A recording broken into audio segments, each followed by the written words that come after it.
My room.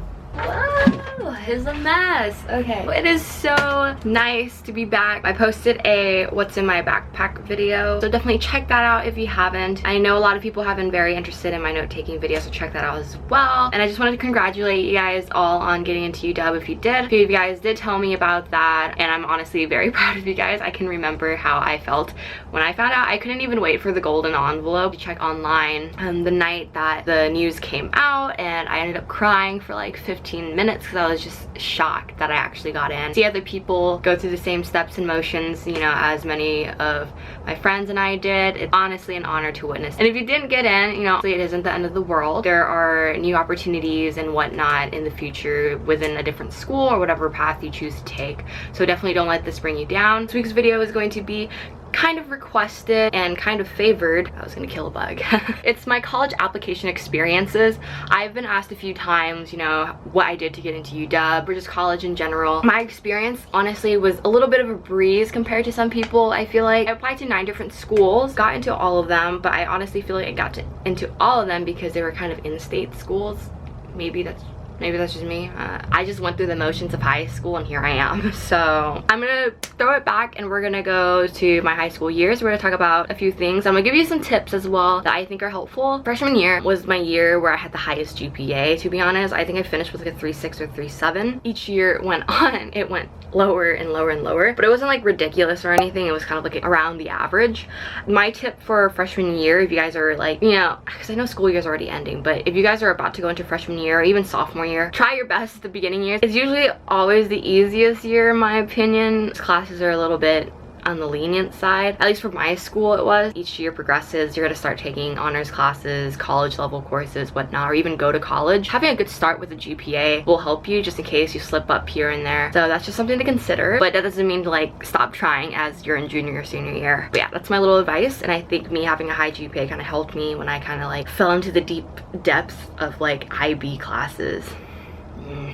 My extracurricular activities, I was involved with ASB or student government, whatever you want to call it, for 3 out of the 4 years. In Key Club, I did talent shows, bowling. I dabbled in cheer and tennis, but then I quit. Definitely forget that. Community service work. I was a part of a college prep program, so like every summer after freshman year, I spent it with them, and it was more of just like going to another college, doing like college visits, just a fun thing to do during the summer that honestly helps me with my college apps in the future, by the way. I think those are just the few things that I was involved in throughout the 4 years of my schooling. We're gonna jump back to the grades. Second, third, and fourth year, I was probably averaging a 3.4, 3.3 GPA maybe, or maybe I'm being too nice to myself. And then my junior, senior year in terms of classes, IB classes, but my senior year I also went to a community college and took IB classes. There's a shit ton going on, I'm not gonna lie, thinking about it now. Yeah, it wasn't even that bad. Test score is a holy grail. That's like the component of every college application, to be honest. Class of 2016, which is my year, I believe they changed the SAT grading scales after we graduated, and I think they reverted back to like the older time. I think for me it was like a 2100. It was in the 2000s. The average was 1500. I took my first SAT my junior year. To be honest, it was a big flop. I was half awake. It was just too early for me. I flippin' hate tests. I hate it so much, especially standardized testing. Oh my gosh, I think I got 1100 the first time. 1100, I think it was like 1117. It just scarred me. And then I got like a 1310, 1315 on my second try. ACT I got a 19, still pretty low. Took it twice and I was just done. I was like, I'm not taking any more tests. If this is the deal breaker for why colleges do not want me, then so be it. I can't let these tests get me down even further. That's just my background in high school. It was an enjoyable 4 years though. I enjoyed my high school years. So in terms of my college app experience, again, it was a breeze for me to do my college applications because I actually started some of my essays the summer before senior year started. Made things so much easier. And I'm not saying to like start your college apps like 2 summers before, 3 summers before, but to just do it a summer before. Write out what you want to do, brainstorm, and what you want to talk about. It honestly helps you so much. If you're gonna apply to a bunch of schools like I did, again 9 schools, you're just gonna have to either take the same essay, revise it, tweak it a little bit to adjust it to that school. That's perfectly fine. I've done that. I know people who have done that as well. Completely write a new essay during a stressful time. It's just I just can't because you have so much to worry about your senior year. Definitely apply for as many schools as possible. I know people who have applied to just one school,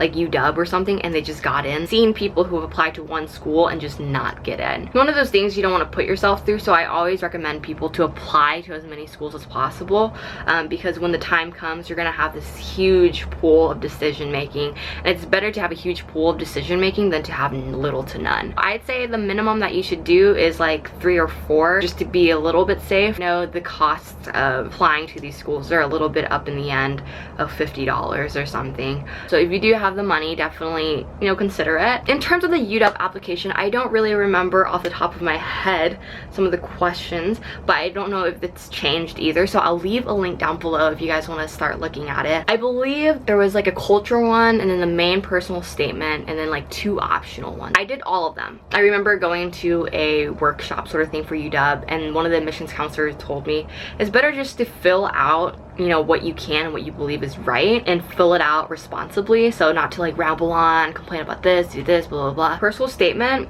I'm gonna tell you guys what I talked about. We were struggling previous years financially. We just had to make ends meet. I just doing what we can, and I just remember her telling me that she wanted me to go to school so I wouldn't have to do the things that she does and worry about the things that she does as well. It was at the time where we were like throwing garbage and whatnot away. Like one of those things where I was like, I can't believe like my mom is doing this. Like she's cleaning up after other people. She shouldn't be doing this, blah, blah, blah.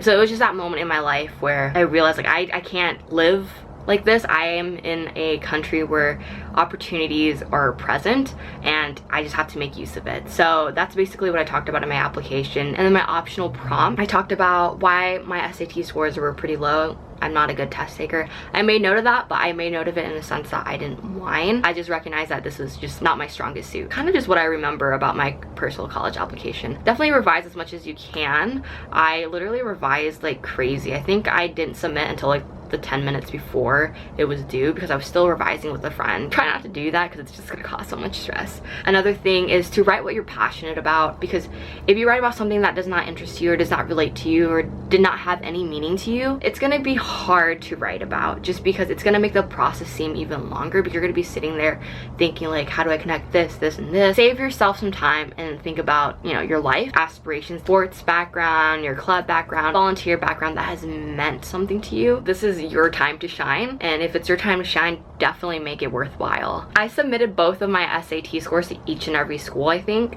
especially UW, because I saw it more as like, I'd rather have them see one test and then the other and see my growth, rather than to submit one and have them believe that I only took one test, because what you submit is what they'll see and that's what they're just going to interpret it as. The thing I did was get involved with UW activities. There was a purple and gold experience, and I got to meet admissions counselors and, you know, cool people who are now I see on campus here and there. And I think I went to a college application workshop held by OMAD on campus for UW. I believe it was them. So definitely try to like come up to UW, see whatever activities and like events that they have for you guys that are still in high school, because I definitely know that they do it for juniors and seniors. You get to meet cool people along the way, whether it be your future classmates, but also admissions counselors. It's really cool because I know some of the admissions counselors by name, they know me by name, and we're really cool with each other. If you can't make it to UW because you're like in another state, it's totally understandable. It's not going to be a deal breaker, but definitely if you can, come up to Seattle or whatever school you want to go to and check out those events. So I think that's really it. I can't really speak on how exactly I got into UW because it's kind of a private thing. I don't really know what else to say, but I didn't cover something that you were curious about. Definitely leave a comment down below. I'm pretty good, I think, at replying to everyone's comments. If you want to like reach out to me very personally, DM me through Instagram. My Instagram is gonna be like somewhere. Many people do DM me and ask about UW itself, so I try my best to help you guys. I hope you guys are having a great day, and again, congratulations for those who did get into UW and many other schools that you have desired. I wish you guys the best of luck and hopefully to see you guys on campus. So yeah.